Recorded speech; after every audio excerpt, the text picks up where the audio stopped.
साथियों नमस्कार। गोरखपुर में विकास की गंगा बह रही है। तमाम सड़कों का चौड़ीकरण किया जा रहा है।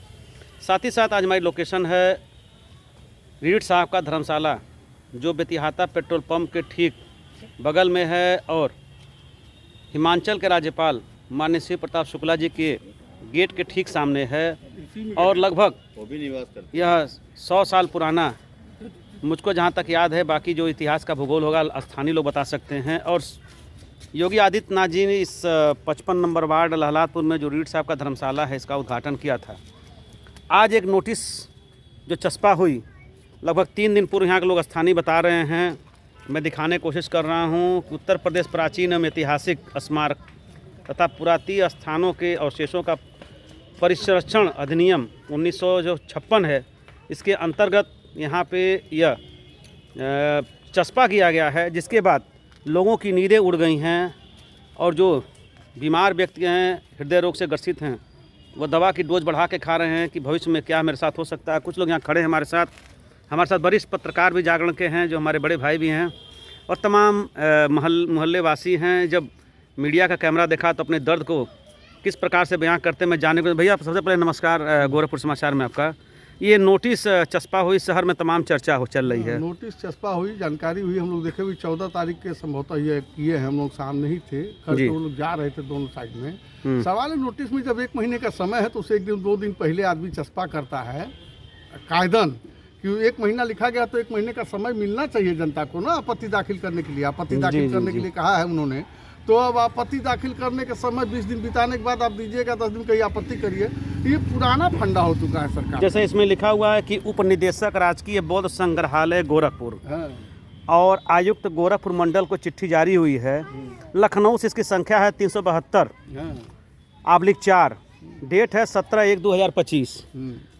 चिट्ठी उस समय जारी हुई है, लेकिन लगा कब है ये? लगा तो 14 को लगा है, 14 तारीख को लगा। तो आपत्ति कब दाखिल आप लोग कर सकते हैं? अब आपत्ति 30 दिन का समय है, 14 को लगा है। हम 14 से माने कि उनकी चिट्ठी से माने, यह कंफ्यूजन है। उनकी चिट्ठी में अगर 15 दिन बिता करके लगाएंगे। जब चस्पा हो रहा था तब आप लोगों ने इससे नहीं पूछा जो चस्पा कर रहे थे? चस्पा करके निकल लिए। यहाँ कोई आता है क्या? आज तो पुराना फंडा है सरकार का ना, कि 30 दिन का समय है, 1 दिन पहले लगाएंगे, सैटरडे को लगाएंगे, संडे को होता है, मंडे कोर्ट बंद रहता है। तो ये तो फंडा है, सरकारी कार्यक्रम है भाई, तो सद्विदित है सब। अच्छा ये बताइए, कितने परिवार हम दिखाने की कोशिश कर रहे हैं? काफी इसमें सर रकबा लिखा हुआ है, टोटल रकबा इन्होंने दिखाया है। मैं पढ़ने की कोशिश कर रहा हूँ, शायद मैं कहीं देखा हूँ, अभी दिखाई दे रहा था कि बसंत सराय है, रैन बसेरा भी इसमें आया हुआ है, और एक धर्मशाला दोनों तरफ लगा हुआ है। नहीं, रैन बसेरा तो नगर निगम की संपत्ति है।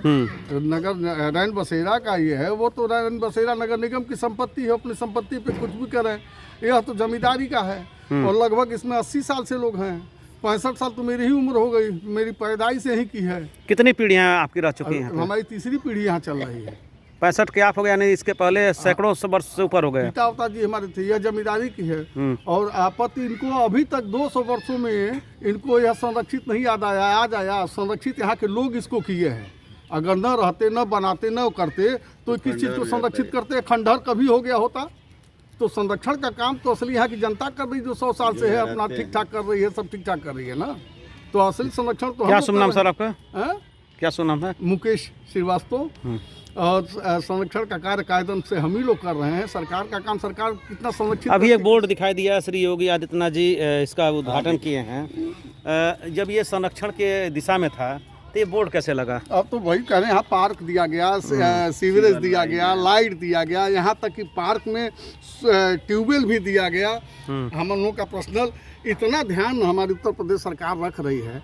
लेकिन उत्तर प्रदेश सरकार के अलावा अब यह हमको समझ में नहीं आ रहा है कि संरक्षण, पुरातत्व और संस्कृति विभाग इसका करे, यह समझ में नहीं आ रहा। हाँ, इनका एक गेट है जो इसके पहले भी हुआ था सर्वे, कि यह गेट है, स्थापत्य कला का माना जाता है कि मुगल पीरियड का गेट बना था। लेकिन तमाम ऐसे चीज़ है कि जब इसका कोर्ट से जब हुआ, हम लोगों का आदेश हुआ था, इसके पहले भी जब डीएम साहब आए थे और खाली करिए, बहुत दिन रह चुके हैं, तो कोर्ट ने आदेश किया कि नगर निगम की अगर संपत्ति है तो धारा 65 के अंदर नोटिस दीजिए। तो वो लोग चुप हो गए, उन्होंने साफ इनकार किया कि मेरी तो नगर निगम नकार गया। उन्होंने स्वीकार कर लिया कि मेरी संपत्ति नहीं है। और आज तक वो भी भ्रम जाल में सिर्फ दोहन ही नगर निगम ने किया हम लोगों का। सिर्फ हम लोग ज़बरदस्ती पैसा वसूलते थे, जबकि जमींदार के द्वारा ये कहा गया था कि इसके रख रखाव का खर्च आपको 5 रुपया दिया जाएगा, और वो एलआरटी अथॉरिटी बन करके यहाँ के लोगों का दोहन करते रह गए। सच्चाई यह है कि जमींदार ने जब लिखते समय यह कहा कि हम जिनको स्थापित बसाया जा रहा है उनको कभी भी जीवन में बेदखल नहीं किया जाए। सुप्रीम कोर्ट का क्लाज है कि 15 साल के बाद अगर किसी के सरकारी ज़मीन या किसी की निजी ज़मीन पर भी अगर आप हैं तो उसका मालिकाना हक का दावेदारी आपका बनता है। अगर लैंड लॉर्ड के द्वारा अगर कभी कोई आपको पत्र नहीं मिला हो, कभी खाली करने की नोटिस नहीं दी हो उस पोजीशन में, ये आज भी जमींदारी उसकी है। और लगभग 70 से 80 साल के बीच में कभी लैंड लॉर्ड की तरफ से एक चिट्ठी भी नहीं आया। अच्छा, लैंड लॉर्ड की बात आ रही है, जमींदारी की बात आ रही है, तो किस जमींदार का इसमें दखल अंदाजी है जिसने आपको यहाँ रखने के लिए अधिकार दिया हुआ है? नहीं, ये तो तबका है। उस वक्त भी हफीजुल्लाह साहब थे, उनके परिवार के लोग जो प्रशासनिक जज थे, उस समय भी कई मुकदमे चले, उसकी फाइलें निकली, आर्डर निकला, उसी के तहत तो इन लोगों को पता चला। नोटिस का दिन चूंकि बहुत कम है। हाँ, नोटिस का दिन तो वो कम करके दे रहे हैं भाई। यह जनपक्ष का मामला है, यह तो जनता के पक्ष का मामला है ना। सरकार तभी है जब जनता है ना। हम नहीं रहेंगे, हम उजड़ जाएंगे तो सड़किया पर सिर्फ पीएम और सीएम और राज्यपाल टहलेंगे क्या सड़किया पर? आप मेरी बात को अंथा मत लीजिएगा। ये चूंकि नोटिस है, आप 3 दिन पहले बता रहे हैं, सरकार 14 को, और डेट तो इसमें इन्होंने इंगित कर रखा है कि फलान डेट्स को हमने चस्पा कर दिया। किस डेट को चस्पा? ये 6/2 को लगा हुआ 25 में, और 17 तारीख को इशू हुआ है वहाँ से। क्या तारीख 6/2 को कब लगा है? नहीं, ये 17 तारीख 4 दिन पहले। अगर मैं कह रहा हूँ सारे कानूनी देखिए, ये बिल्डरों का और कुछ अफसरशाहियों का। क्या नाम है आपका? मैं संदीप कुमार शाही। यहाँ देखिए, ये बिल्डरों का एक पूर्ण साजिश के तहत पूर्व में भी ये लोग अधिकारियों के द्वारा यहाँ बिल्डिंग बनाने का एक प्रस्ताव लेके आए थे 2019 के आसपास, और उन्होंने एक ऑफर दिया था इस कॉलोनी वासियों को कि आपको एक फ्लैट दे दिया जाएगा, क्योंकि ये षड्यंत्र चल रहा है अंदर बाहर। लेकिन सच्चाई ये है कि नगर निगम के पास यहाँ का मालिकाना हक नहीं है। नगर निगम के पास यहाँ कोई मालिकाना हक नहीं है। एज ए केयर टेकर, ये एज ए केयर टेकर थे, और उसमें इन्होंने एक बार मालिकाना हक बनाने का प्रयास किया, क्योंकि पूर्व के जो जमींदार जिनकी ज़मीनें थी वो हाई कोर्ट में उस समय जब आज़ादी से पहले वो लोग इस मुकदमे में जीते, और इनसे समझौता था कि यहाँ आप एक ईंट भी नहीं हटा सकते। और कितने परिवार यहाँ से अभी मान लीजिए मुकदमा चलेगा, कार्रवाई चलेगी? 41 परिवार हैं। और 41 परिवार, 62 फैमिली 61 कमरे हैं, और इसमें 42 परिवार हैं। चूंकि यहाँ देखिए, यहाँ की जमीनें जो अधिकारी हैं कुछ बिल्डरों के प्रलोभन में, बड़े लालच में ऊपर माननीय मुख्यमंत्री जी को और ऊपर के लोगों को ये बरगला रहे हैं। और उनकी जैसे अभी घोष कंपनी के पास घोड़ा खाना था, गाड़ी खाना उसको कहते हैं, वहाँ पे टूट फूट हुई और तमाम चीज़ें चली, वो सर नगर निगम की थी। वो नगर निगम की संपत्ति है, वो नगर निगम की संपत्ति है। नगर निगम स्वतंत्र है, अपने संपत्ति पर कोई भी कार्य करे।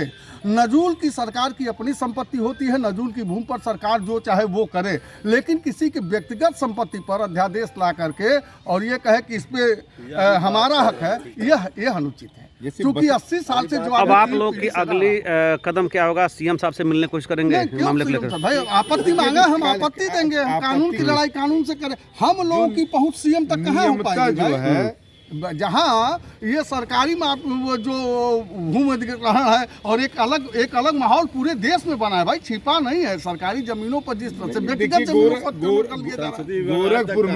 गोरखपुर में एक चीज मान के चलिए, ये अधिकारी माननीय मुख्यमंत्री जी और इस सरकार का पलीता लगाने पे लगे हैं। इस पूरे गोरखपुर को आप उठा लीजिए, व्यापारी परेशान हैं। आप जिस रोड पर चले जाइए, व्यापारियों का रोड नाप दिया जाता है, घर नाप दिया जाता है।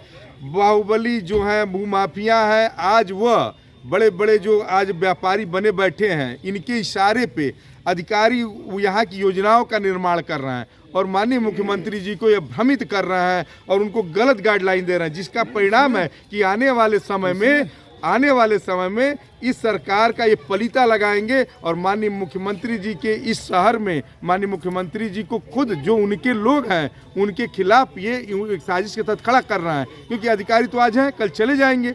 लेकिन माननीय मुख्यमंत्री जी की राजनीति यही से है, जिस तरह से यहाँ लोगों के साथ